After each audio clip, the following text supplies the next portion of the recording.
Welcome to the Global Intelligence Weekly Wrap-Up for the week ending November 1st, 2024.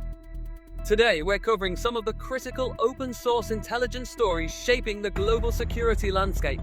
We'll start by examining Canada's Cyber Intelligence Agency's latest report on China's pre-positioning in American networks, which could destabilize critical infrastructure in the event of a conflict. We'll also dive into the high-profile espionage trial of British ex-soldier Daniel Kalaif, accused of spying for Iran, a case that raises pressing questions about international loyalty and intelligence practices. Plus, we'll explore how Australia's Secret Intelligence Service is investing heavily to outpace advanced surveillance technologies, emphasizing the need for skilled human intelligence in an increasingly digital world. And these are just some of the insights and analysis you'll hear today. With Neil Bisson's 25 years of experience in national security and intelligence, you'll gain a deeper understanding of these stories and many more, offering layers of expertise typically reserved for insiders. So sit back and join us as we unpack the latest intelligence developments and their implications for global security.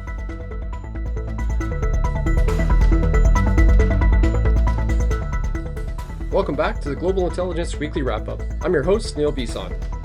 There's been some interesting insights into the realms of cyber and real-world espionage this week, so without further ado, let's dive into what's happening. Our first story deals with a crucial and timely issue impacting Canada and other democracies around the world: foreign interference and how our institutions are responding to it. We'll be covering the article titled "Foreign Interference Hearing Closes with Partisan Jabs and Policy Points," published by the Canadian Press. This story highlights the closing of the public hearings held by the Foreign Interference Commission last Thursday. In recent weeks, the Commission's public inquiry has focused on investigating foreign interference and evaluating the capacity of Canadian agencies to detect and respond to it.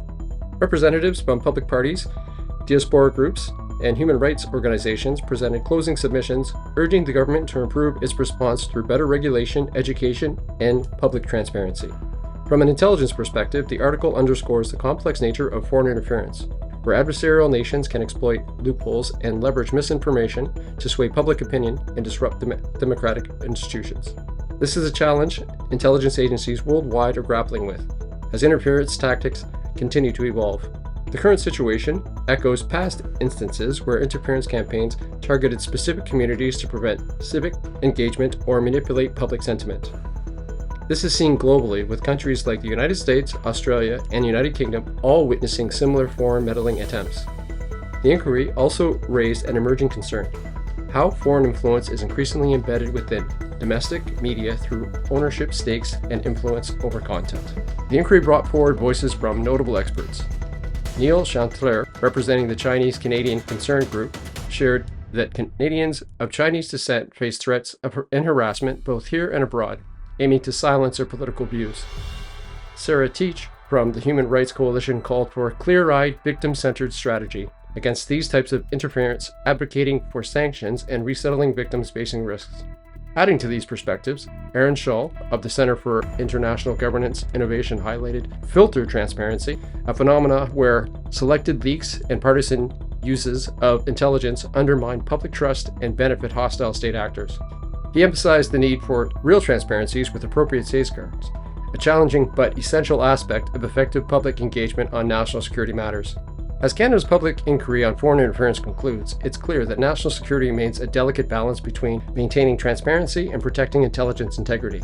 With the Commissioner Hogue set to release her final recommendations by year-end, these findings will reshape Canada's foreign interference policies in a profound way. You can guarantee that Canada's adversaries are already working on ways to circumvent and bypass any potential actions Canada's intelligence community is working on.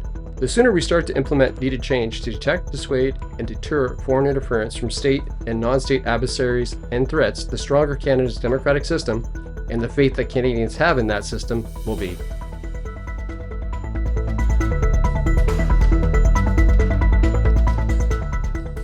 Moving on to the Middle East, where we'll be discussing the recent announcement by Hezbollah, which named Naim Qassem as its leader following the death of Hassan Nasrallah. The article titled "Hezbollah Names Naim Qassem as New Leader" sheds light on Hezbollah's response to recent Israeli strikes and what this leadership shift means for the region's stability. Hezbollah, the Iran-backed militant group based in Lebanon, has named Naim Qassem as its leader, after Nasrallah was killed in an Israeli airstrike on Beirut's southern suburbs last month. Qassim, formerly the deputy leader, has been with Hezbollah since its founding in 1982, making him one of the group's oldest members. His appointment highlights Hezbollah's focus on continuity in its resistance operations, as Qassim has pledged to keep the flame of resistance burning until Hezbollah achieves what it sees as victory against Israel.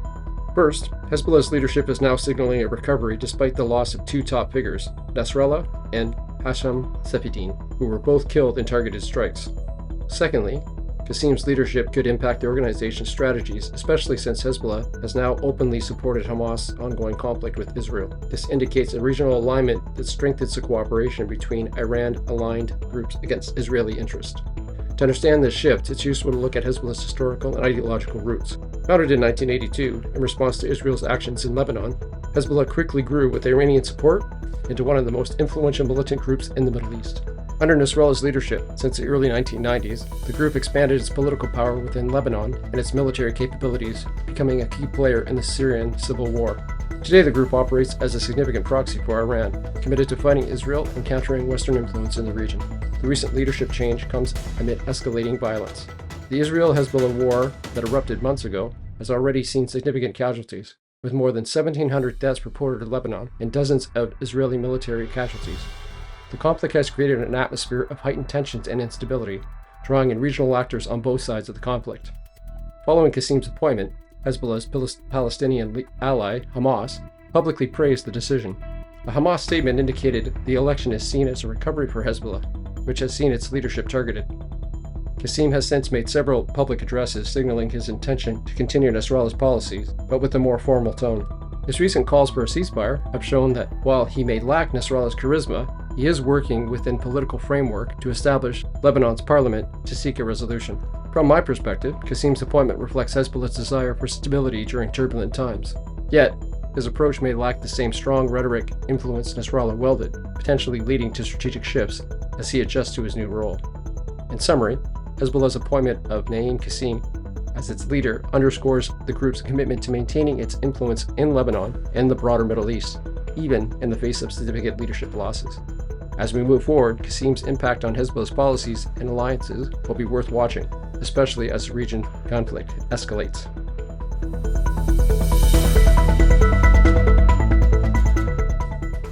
My next story involves allegations from Canada's Communication Security Establishment, or CSE, about India's escalating use of cyber technology. According to the report, India is not only tracking Sikh activists abroad, but also intensifying cyber attacks against Canadian government networks. This comes amidst already strained diplomatic relations following Ottawa's accusations that top Indian officials were involved in the killing of Canadian Sikh activist Hardeep Singh Nijjar in Vancouver. The main story here centers on claims that India is deploying its cyber capabilities to surveil activists and dissidents residing abroad, specifically Sikh separatists. Canada's Sikh community is one of the largest outside of India and has strong support for the Khalistan movement, which advocates for an independent Sikh state. This movement, while considered fringe in India, has significant backing from Canadian citizens. The CSE also highlights a series of recent cyber attacks attributed to pro-India hacktivist groups. These groups allegedly launched denial of service attacks on Canadian websites, including government and military sites, flooding them with traffic, so effectively shutting them down. From an intelligence perspective, these activities point to a broader trend in the use of cyber tactics for foreign interference. In recent years, cyber warfare has become a go-to strategy for many states seeking to project influence and control abroad. Canada's Deputy Minister, David Morrison, testifying before the National Public Safety Committee, confirmed reports that India's Home Affairs Minister, Amit Shah, authorized a campaign targeting Canadian Khalistan activists, allegedly reaching as high as the Prime Minister's office.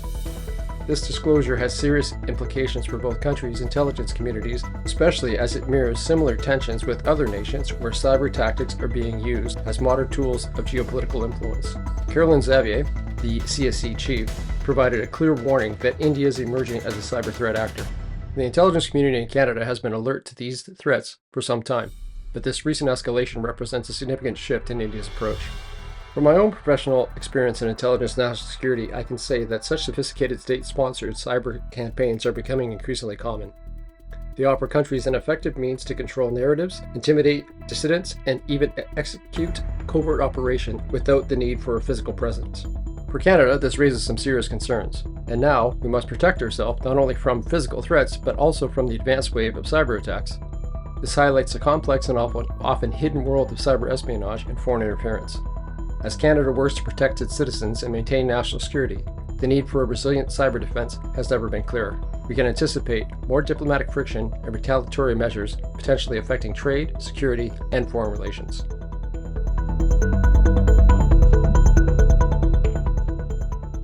We now move on to the UK, where we'll be discussing an article that takes us into the courtroom where former British soldier Daniel Khalif faces serious allegations of espionage.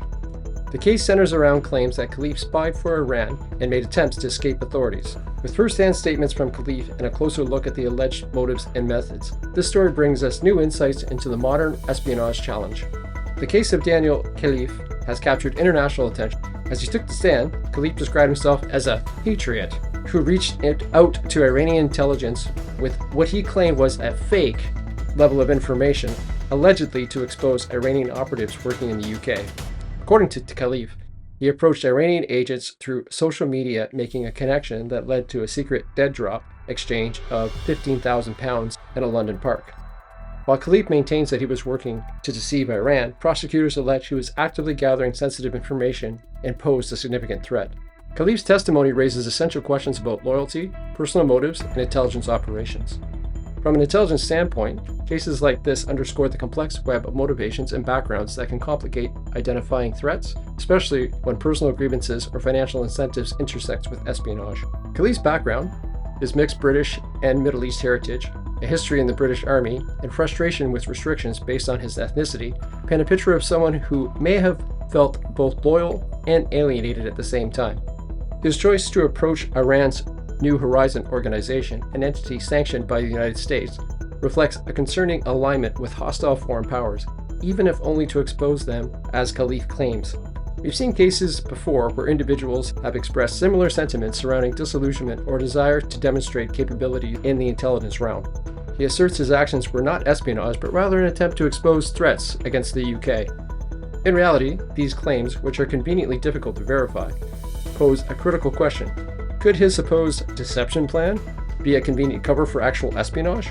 Given previous cases such as Cameron Orris, a Canadian RCMP intelligence manager who was arrested and convicted for trying to sell secrets to international criminal gangs, Khalif's excuse of trying to work undercover without sanction is a thinly veiled lie, used to excuse him and his treacherous actions.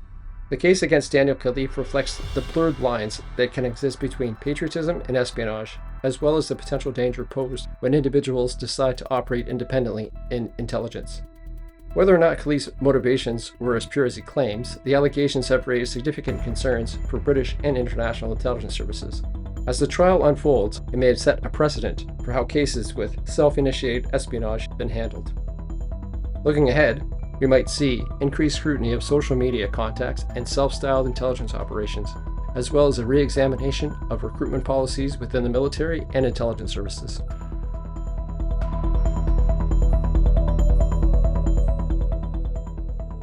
Sticking with the theme of insider threats in the military, our next story deals with a young National Guard airman who pleaded guilty to leaking classified Pentagon documents.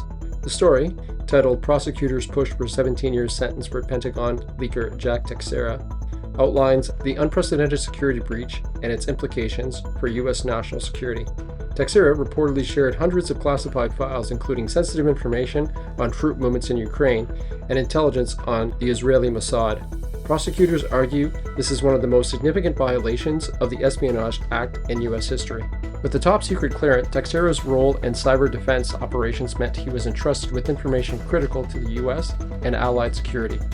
From an intelligence perspective, this case sheds light on the potential risks of insider threats within military and government ranks. Intelligence agencies globally rely on rigorous clearance processes to safeguard classified information, yet insider threats like this still challenge our security frameworks. Teixeira's case only highlights the risk inherent in digital communication platforms like Discord, where sensitive information can be disseminated broadly and quickly. This incident is part of a troubling trend of high-profile leaks in recent years, reminiscent of cases involving Edward Snowden and Chelsea Manning, both of whom exposed classified government information. Each case demonstrates how such disclosures can embarrass and destabilize government and military operations. For Texera's case, the leak not only endangers lives but also strained international relations, as governments scramble to control the fallout. According to this article, U.S. prosecutors emphasized the gravity of Texera's actions, pointing to his knowledge of security protocols and the ongoing harm to national security interests. While Texera's defense argues that he did not intend to harm the United States and was primarily motivated by a desire to educate his friends, his actions reveal a broader issue: how easily sensitive data can be compromised by individuals with nefarious intent. Drawing on my career in intelligence, the oversight measures needed to prevent insider leaks must adapt to keep pace with digital advancements, especially given the potential for viral spread on social media platforms. Texera's case serves as a wake-up call for intelligence and military communities to reevaluate insider threat programs and strengthen security protocols around classified information. Looking ahead, we see more calls for legislative reforms or enhanced cyber defense measures to protect against such breaches.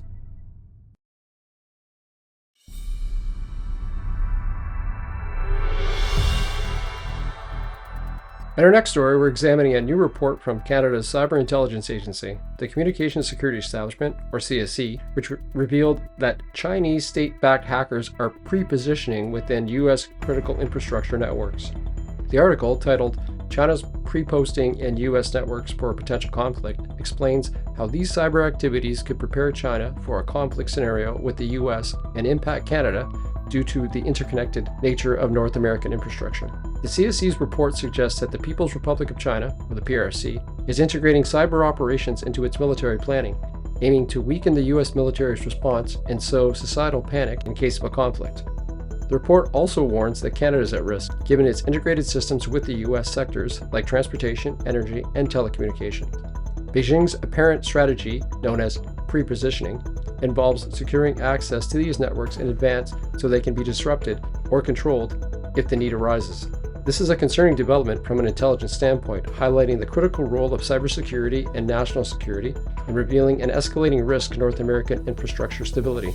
China's increased cyber activities reflect a broader trend of state-sponsored cyber campaigns by global powers aiming to undermine adversaries without engaging in open conflict. CSE previously highlighted China's ongoing cyber operations targeting Canada's government networks, with Chinese state actors consistently maintaining access to critical systems for years. The tactics of Volt Typhoon, the hacking group purportedly responsible for these intrusions, marks a shift in China's strategy by targeting infrastructure that could cause widespread disruption rather than solely focusing on intelligence gathering. This context parallels other historical events, such as Russian cyber operations against Ukraine and NATO countries, which focused on weakening infrastructure and creating social unrest. The article points to experts who describe China as the most significant cybersecurity threat to Canada, with CSE noting that China's cyber capabilities are expansive, aggressive, and aimed at espionage, surveillance, and potential attacks. According to the report, the Canadian government has taken measures to resolve known breaches in federal networks, but CSE's findings imply that China has dedicated extensive time and resources to learn about Canada's infrastructure. From an intelligence perspective, the covert pre-positioning of cyber assets can be viewed as an act of preparation mirroring traditional military positioning, but in a digital space, underscoring the need for robust, real-time cybersecurity defenses. In summary, the revelation of Chinese cyber pre-positioning highlights the urgent need for fortified cyber defenses in North America's critical infrastructure, as it could lead to widespread disruption in a crisis. Moving forward, we see further collaboration between Canada, the U.S., and allies to counter these rising threats and secure vital networks.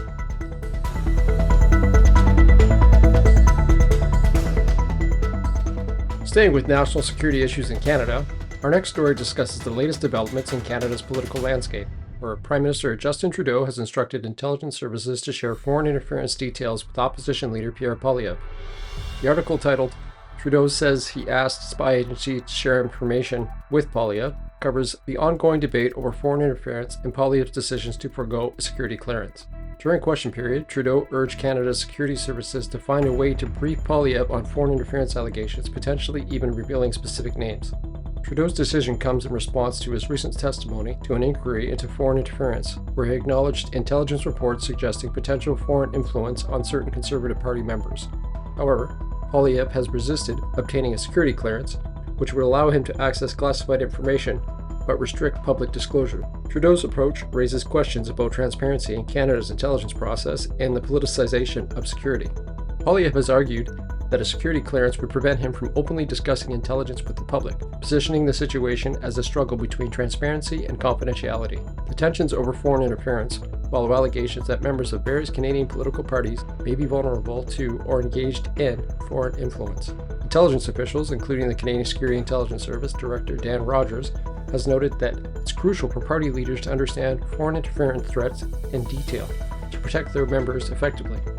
While CSIS typically shares intelligence with security-cleared officials, they are now exploring alternative mechanisms to communicate potential risks to Poilievre if he continues without clearance. CSIS's Dan Rogers reinforced that informed leadership is essential to countering foreign influence, suggesting that party leaders need insights into specific threats to act effectively. According to intelligence experts, foreign interference attempts are increasingly sophisticated, targeting political figures to sway policies or gather sensitive information. Drawing from intelligence best practices, this situation underlines the challenge that democratic leaders face in balancing the need for secrecy and intelligence with public accountability. Canada's efforts to address foreign interference underscores the growing importance of political transparency to secure communication channels. As the debate over security clearances continue, it reflects the broader dilemma faced by democratic institutions in safeguarding against foreign influence without compromising public trust.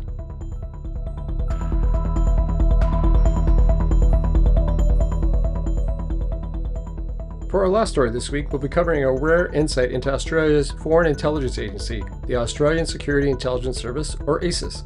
ASIS Director General Kerry Hartland recently addressed the challenges posed by advanced surveillance technology and the agency's unprecedented investments to keep pace with these developments. The article, titled "ASIS Boss Says Her Organization is Making Unprecedented Investments to Beat Advancing Surveillance Technology," explores Hartland's comments on the balance between technology and human intelligence. During her speech to students at ANU's National Security College, Hartland described the dual impact of technology and espionage. While advancements in artificial intelligence and machine learning enhance capabilities, they also present new threats to ASIS agents operating abroad, where intense scrutiny from state and non-state actors is prevalent. To counter these pressures, ASIS is investing heavily in advanced technical skills, recruiting experts to ensure their agents can navigate the complex surveillance landscape. Hartland underscored the continued importance of human intelligence, emphasizing the irreplaceable role of person-to-person interactions and gathering insights. While technology can streamline data collection, Hartland highlighted that humans who can read between the lines remain essential for decoding true intentions. This approach aligns with ASIS's mission to provide Australian policymakers with unique, actionable intelligence. ASIS's recent budget allocation reflects the organization's focus on modernization, with nearly $469 million committed to technological advancements over the next 4 years. Notably, this public outreach is unusual for ASIS, which generally avoids media exposure. Security expert Chris Taylor from the Australia Strategic Policy Institute noted that Hartland's openness may be aimed at fostering social understanding of ASIS's mission, especially as Australia's geopolitical challenges intensify. Taylor remarked that Hartland's comments offered unprecedented insight into ASIS's operational approach, a sign of shifting norms in intelligence agencies worldwide as they adapt to technological and societal changes. Similar shifts in transparency have been observed in intelligence agencies in the UK and the US, underscoring a global trend toward balancing secrecy with public awareness. ASIS's investment in technology and focus on human intelligence reflects the evolving demands of modern espionage. Director General Hartland's comments showcase ASIS's commitments to staying ahead in a competitive intelligence landscape while ensuring that human expertise remains at the core of their operation. Well, that's going to wrap it up for another episode of Global Intelligence Weekly Wrap-Up. As always, the stories and their links are available in the show notes. This episode is airing on November 1st, 2024, so I hope all my listeners had a safe and fun Halloween. Try not to steal too much of the candy from the little ones. I want to let everyone know that I'll be giving away some exclusive Global Intelligence Knowledge Network hats and mugs. If you'd like to be considered for the swag, leave a comment about one of the stories in this week's episode. I'll be choosing some random listeners' comments to highlight in the next show. Thanks for your support, and until next week, stay curious, stay informed, and stay safe.